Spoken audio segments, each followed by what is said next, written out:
Hello everyone and welcome back to another video from Crazy Gamer. In this video, I'm going to show you how to change the theme within your Xbox application. So let's get started right away. First of all, open up the Xbox application on your device, and if you haven't logged into your account already, click on the login button and proceed forward with your credentials. Once you are logged in and taken into the home page, if you wish to change the theme that appears within your Xbox app, then click on your account icon at the top left corner and then click on Settings.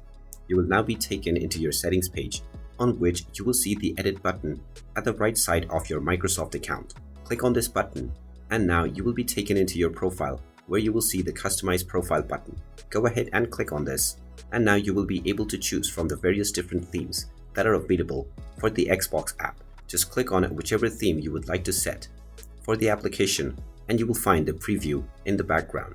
Once you find the theme that you wish to add, click on the save button and this theme will be saved on your Xbox account right away. You can come back to this menu and change your theme at any time you wish.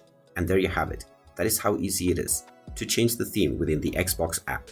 If you find this video helpful, make sure you hit that like button and subscribe to our channel if you haven't done so already. Also ring that notification bell to never miss another update from us. Thank you for watching and I will see you again in the next video.